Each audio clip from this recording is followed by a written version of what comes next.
अब देखो बच्चों, आज जो हम टॉपिक स्टार्ट करेंगे और ये टॉपिक है हीट कैपेसिटी। सिंबल होता है सी। ओके, तो देखो बच्चों, जब कोई भी सिस्टम हीट एब्जॉर्ब करता है तो ऐसे में सिस्टम का क्या चेंज होता है? टेम्परेचर। समझ गए ना कि जब सिस्टम कोई हीट एब्जॉर्ब करेगा तो सिस्टम के टेम्परेचर में कोई ना कोई चेंज आएगा। तो यही मैंने यहां पर डिफाइन किया है कि heat absorbed by the system is directly proportional to the temperature change of the system. समझ गए ना? अब जो हीट एब्जॉर्ब हो रही है उसे हम Q से रिप्रेजेंट करें और जो टेम्परेचर चेंज हो रहा है सिस्टम का वो है डेल्टा T, तो Q directly proportional to delta T। और आगे बढ़ा सकते हैं तो Q equal to C into delta T। यहां पर जो C है यही है हीट कैपेसिटी। इसे हमें डिफाइन करना है तो डेल्टा T जो है 1 डिग्री सेंटीग्रेड कर दें या 1 केल्विन कर दें तो C इक्वल टू क्या हो जाएगा? Q means thus the amount of heat required to raise the temperature of system through 1 degree centigrade. कि अगर हम सिस्टम को इतनी हीट दें कि सिस्टम का टेम्परेचर 1 डिग्री सेंटीग्रेड क्या हो जाए? बढ़ जाए, तो इसमें जो आपने हीट प्रोवाइड की है सिस्टम को वही क्या कहलाएगी? Heat capacity. समझ गए ना? तो इस फॉर्मूले से हम हीट कैपेसिटी को कैलकुलेट करेंगे। ये जो हीट कैपेसिटी है आप देखोगे ये है एक्सटेंसिव प्रॉपर्टी, क्योंकि यहां कोई फिक्स अमाउंट नहीं बताई गई। सीधा सा है, सिस्टम छोटा हो या बड़ा, उस सिस्टम का टेम्परेचर 1 डिग्री सेंटीग्रेड बढ़ाना है या 1 केल्विन बढ़ाना है तो जितनी हीट प्रोवाइड की जाएगी, जितनी हीट सप्लाइड की जाएगी, वही हीट क्या है? सिस्टम की हीट कैपेसिटी। तो सिस्टम बड़ा होगा तो ये ज्यादा आएगी, छोटा है तो कम आएगी।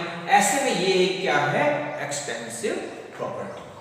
ओके, और अगर हम इसकी यूनिट की बात करें तो ये है हीट और ये है टेम्परेचर।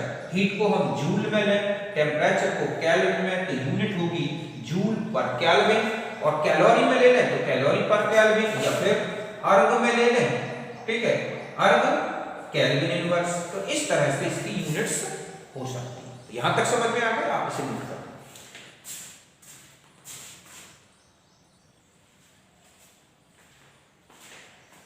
अब देखो बच्चों, नेक्स्ट में आ जाते हैं और ये है heat capacity at constant temperature, constant volume. इसमें कांस्टेंट वॉल्यूम 2 टाइप्स की होती है हीट कैपेसिटी। एक तो होती है eight constant volume means CV। तो सीधा सा है कि amount of heat required to raise the temperature through 1 degree centigrade of system at constant volume। कि किसी भी सिस्टम का वॉल्यूम कांस्टेंट हो और उस सिस्टम का 1 डिग्री सेंटीग्रेड टेम्परेचर अगर इंक्रीज करना है तो जितनी हीट रिक्वायरमेंट है वही क्या कहलाती है बच्चों? Heat capacity at constant volume. तो CV equal to QV upon delta T।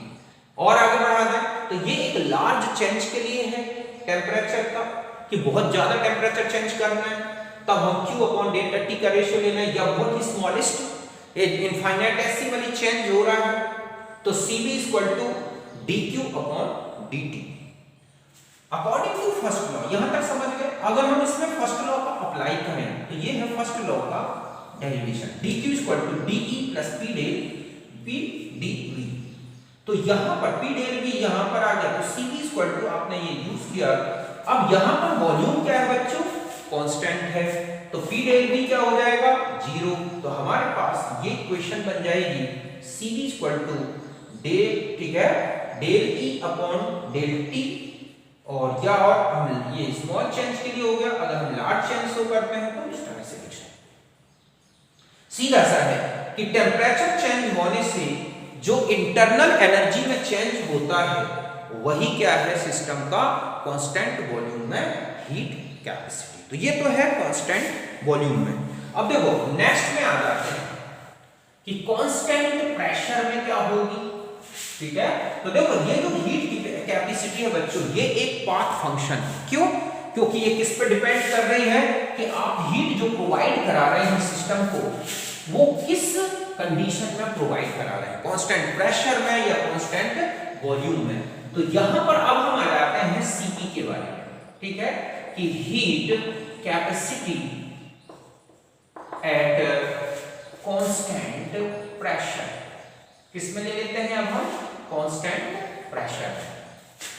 तो यहां पर बस सीधा सा है कि राइज द टेम्परेचर, ठीक है, of system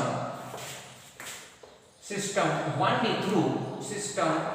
through 1 degree centigrade, then ठीक है एट कांस्टेंट प्रेशर, ठीक है। तो रिक्वायर्ड हीट, यही क्या है, Cp। तो हम यहां पर इसका सिंबल है Cp। तो Cp इक्वल टू हम ऐसा लेंगे, ठीक है, कि यहां पर Qp अपॉन डेल्टा T। यहां पर Qp means heat absorbed at constant pressure. तो यहां पर हम यूज करेंगे कि Cp equal to Qp upon delta T या Cp equal to dQ upon dt।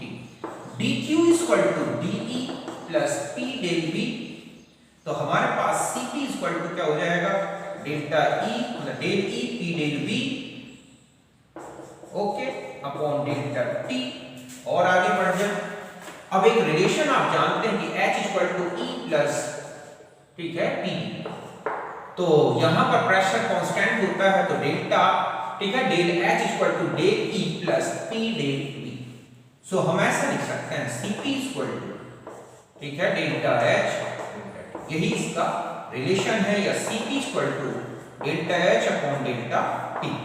समझ गए ना कि टेम्परेचर चेंज होने से सिस्टम की एंथैल्पी में क्या चेंज आया, इसी को क्या बोला गया है, ठीक है, heat capacity at constant pressure. Cp equal to delta H upon delta T या Cp equal to del H upon del T, ये भी ओके। तो ये है हमारा heat capacity at constant pressure और वो था कांस्टेंट वॉल्यूम में। अब देखो दोनों में रिलेशन पूछ लिया जाता है कि Cp और Cv में क्या रिलेशन है।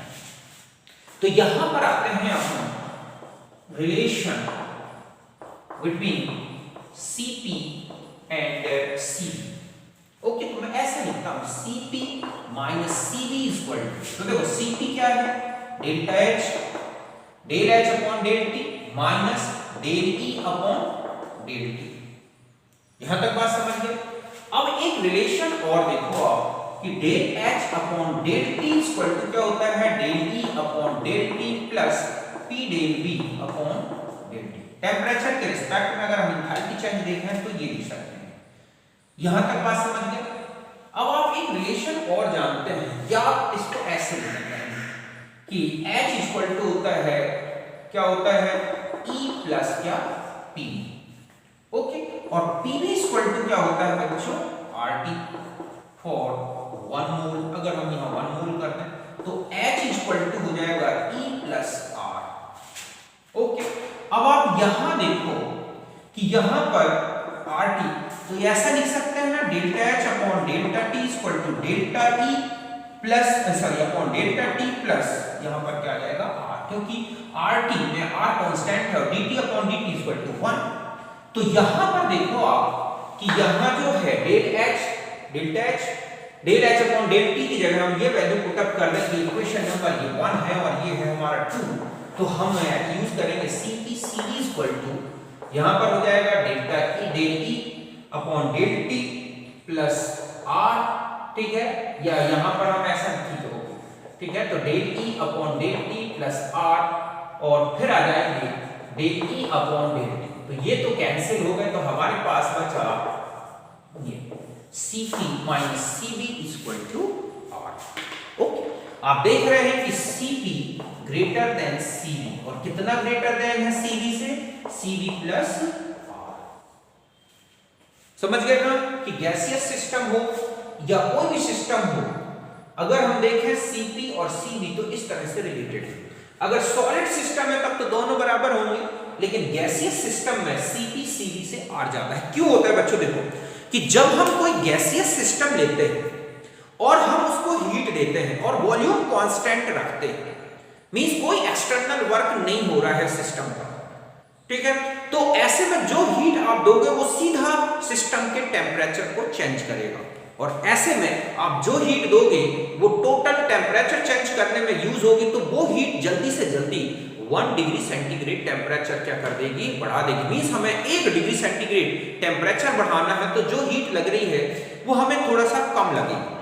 अब क्या होगा, अगर आप प्रेशर कांस्टेंट कर देते हैं, तो जब आप हीट दोगे उतनी ही हीट जो कि आप कांस्टेंट वॉल्यूम में दे रहे थे, उतनी हीट जब आप कांस्टेंट प्रेशर में दोगे तो सिस्टम उस हीट से कुछ एक्सटर्नल वर्क करेगा। क्यों? क्योंकि वॉल्यूम चेंज होगा, एक्सपांशन होगा। तो जब वॉल्यूम एक्सपांशन होगा तो पी डेल्टा वर्क होगा। उस वर्क में जो एनर्जी लग रही है, वो एनर्जी जो है आप जो प्रोवाइड करा रहे थे, तो वो एनर्जी टेम्परेचर के साथ साथ किस में बट गई, एक्सटर्नल वर्क में। तो उतनी एनर्जी से सिस्टम का 1 डिग्री सेंटीग्रेड टेम्परेचर चेंज नहीं होगा। ऐसे में आपको और भी एक्स्ट्रा एनर्जी देनी पड़ेगी, और पर मोल गैस के लिए जो एक्स्ट्रा एनर्जी देनी पड़ेगी वो किसके बराबर होगी, आर के बराबर। आर मतलब होता है 1 मोल गैस से पर केल्विन टेम्परेचर पर जितना वर्क होता है वही क्या कहलाता है, आर। तो इस तरह से गैस के हर मोल द्वारा कितना वर्क हो रहा है, एक्सटर्नल वर्क, उतनी एक्स्ट्रा एनर्जी देंगे, तब जाके हमारा सीपी कैलकुलेट होगा। तो आपको इतना सा ध्यान रखना है। और सीपी अपॉन सीवी इसको बोलते हैं स्पेसिफिक हीट रेशियो, जो मैं ऑलरेडी पहले बता चुका हूं कि अगर मोनो एटॉमिक गैस है तो इसका वैल्यू होता है 1.66, डाई एटॉमिक गैस है तो 1.44, ट्राई एटॉमिक गैस है तो 1.33, और पॉली एटॉमिक है तो भी यही वैल्यू आती है। तो ये था सीपी एंड सीवी का क्या रिलेशन। अब देखो बच्चों, अब हम आ जाते हैं नेक्स्ट पॉइंट पर, और वो है स्पेसिफिक हीट। क्या? अब हम आ जाते हैं स्पेसिफिक हीट। ओके, तो यहां पर देखो स्पेसिफिक हीट पर ग्राम का मतलब सिस्टम का पर ग्राम लिया जाए तो उसका टेम्परेचर 1 डिग्री सेंटीग्रेड बढ़ाना है, तो हमें कितनी हीट की जरूरत है, वो क्या कहलाती है, specific heat. Means CS equal to Q, या हम ऐसा लिख सकते हैं C अपॉन M। समझ गए ना बच्चों कि किसके लिए, हीट रिक्वायर्ड फॉर, ठीक है, increase temperature 1 degree centigrade of 1 gram of system. 1 gram system का टेम्परेचर 1 डिग्री सेंटीग्रेड अगर आपको राइज कराना है, तो जितनी हीट की, ठीक है, हीट रिक्वायर्ड होगी वही स्पेसिफिक हीट है। तो CS equal to heat capacity upon mass. और आगे बढ़ते हैं तो CS equal to Q upon delta T into M। यही है हमारा इसका फॉर्मूला कि अगर हमें मास सिस्टम का पता है ग्राम में लेना है, तो यहां पर Q अगर आप जूल में ले रहे हैं, टेम्परेचर डेल्टा T तो केल्विन में होता है, तो M किलोग्राम में ले सकते हैं, या इसको हम कैलोरी में ले लें या अर्ग में ले लें, ठीक है। तो टेम्परेचर जो है हमारा वो केल्विन में होगा, तो मास ग्राम में ले लें, या कई बार मास ग्राम में भी ले लिया जाता है, तो जूल पर केल्विन पर ग्राम में आ जाएगी। तो यहां चूंकि हम पर ग्राम की बात कर रहे हैं, तो यहां पर हमें जो मास लेना है उसे हम किस में लेंगे, ग्राम में। तो और आगे बढ़ा दें, अब हम इसकी यूनिट और बात करें। तो देखो बच्चों, यूनिट क्या होगी, तो यहां ले लें जूल, केल्विन, और यहां ग्राम। तो यूनिट होगी जूल, केल्विन इनवर्स और ग्राम इनवर्स। ये है CS की यूनिट। समझ गए ना, स्पेसिफिक हीट। तो इस तरह से हमें जो भी हीट कैपेसिटी पता है उसमें हम किससे डिवाइड करते हैं, सीधा सीधा सिस्टम के मास से, तो वो स्पेसिफिक हीट में चेंज हो जाएगी। अब हम आ जाते हैं मोलर हीट। किसमें चेंज आ जाते हैं, मोलर हीट कैपेसिटी। मींस यहां पर है CM। तो देखो CM मींस होता है कि हीट रिक्वायर्ड, ठीक है, for increase temperature 1 degree centigrade temperature of 1 mole system.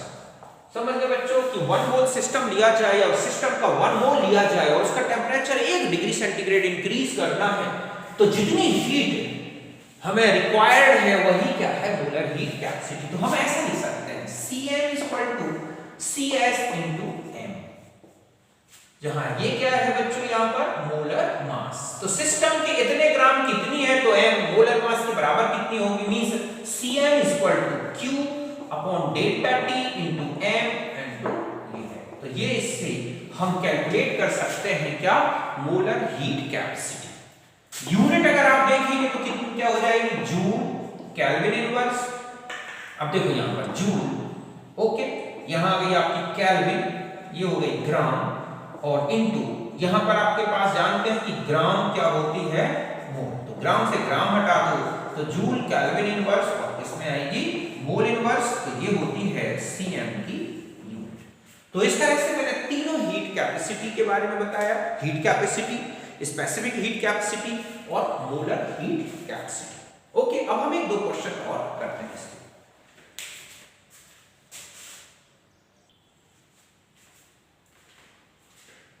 अब देखो बच्चों, ये हैं 2 क्वेश्चंस, इन्हें हमें सॉल्व करना है कि a piece of aluminium metal weighing 3 gram requires 5.4 joule of heat to raise the temperature 298 Kelvin to 300 Kelvin. Calculate C, CS and Cm.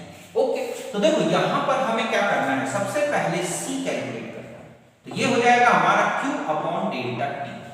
तो देखो Q कितनी हीट है और डेल्टा T कितना है, तो यहां पर Q जो दे रखा है वो है 5.4, डेल्टा T जो टेम्परेचर चेंज हो रहा है 298 टू 300, तो 300 माइनस 298 मींस 2 केल्विन।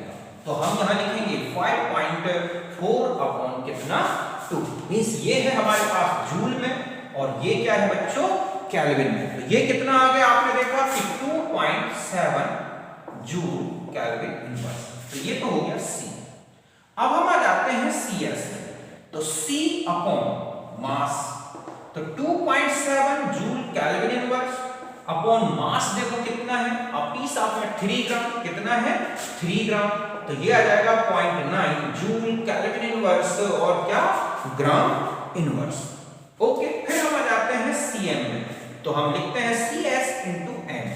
अब यहां पर m एल्यूमिनियम का मोलर मास है जो कितना होता है 27 ग्राम, तो हम यहां लिखेंगे 0.9 ओके इनटू 27।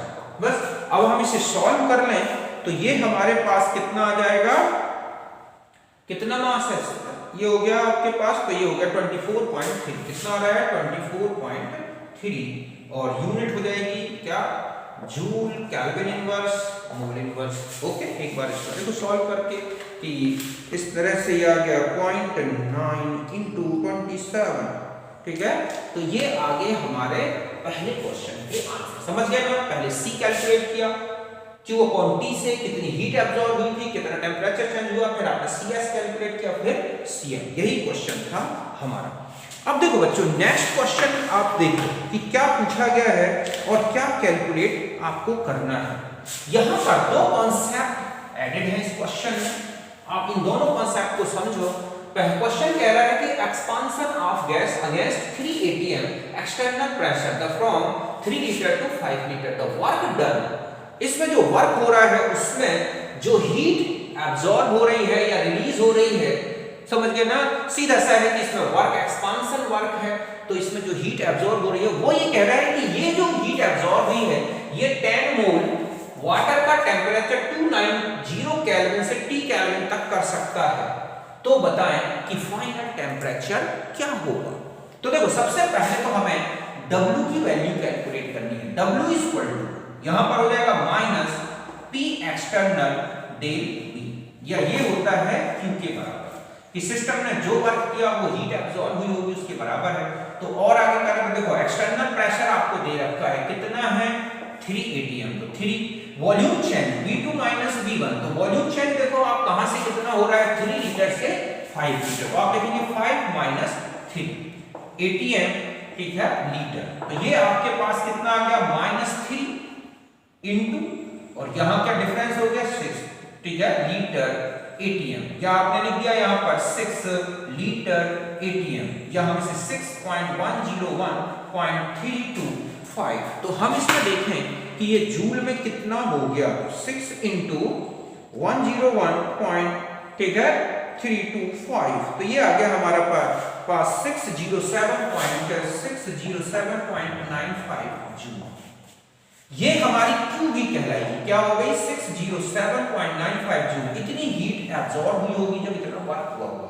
अब हमें ये पूछा गया है कि टेम्परेचर चेंज क्या आया होगा, ठीक है। तो देखो एक रिलेशन अभी आपने देखा कि CS equal to Q upon delta T into M, यही था। तो यहां पर देखो आप कि Q इक्वल टू क्या होगा CS into delta T into M। तो CS तो आपने इस पैसे Q तो आपने कैलकुलेट करना, ठीक है। तो Q है हमारे पास 07.95, CS मैंने दे रखी है, ये जूल में आया तो ये भी जूल में है, तो 4.184 इंटू डेल्टा T पहले आप कैलकुलेट कर लें। 10 मोल, 1 मोल 18 ग्राम का है, तो 10 मोल कितने ग्राम का होगा, ये है मास ऑफ वाटर। इससे हमें डेल्टा T कैलकुलेट करना होगा। तो देखते हैं कि डेल्टा T क्या आ जाएगा बच्चों, डिवाइडेड बाय 4.184, ओके, फिर डिवाइडेड बाय 180, तो ये आ गया आपके पास डेल्टा T आ गया पॉइंट, ठीक है, 0.814। तो delta T equal to T final minus T initial. तो आप यहां पर 0.814 इक्वल टू T फाइनल हमें कैलकुलेट करना है, और इनिशियल कितना था 290।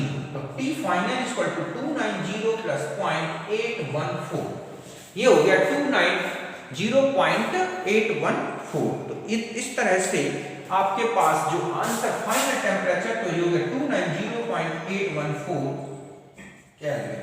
इतना फाइनल टेम्परेचर होगा जब इतना वर्क हो और उससे हीट जो निकले। तो इस तरह से अगर हमें क्यू पता है तो क्यू से हम किसी की स्पेसिफिक हीट कैलकुलेट कर सकते हैं, मास कैलकुलेट कर सकते हैं, टेम्परेचर चेंज कैलकुलेट कर सकते हैं। तो क्यू को आपको कहां से कैलकुलेट करना है, फर्स्ट लॉ ऑफ थर्मोडायनामिक्स, यहाँ एक्सपांशन वर्क के थ्रू, फर्स्ट लॉ के थ्रू या रिवर्सिबल वर्क के थ्रू, जहां भी आप रिलेशंस देखें, क्वेश्चंस पढ़ें, समझें और फिर इजी गोइंग सॉल्व करें। यहां तक नोट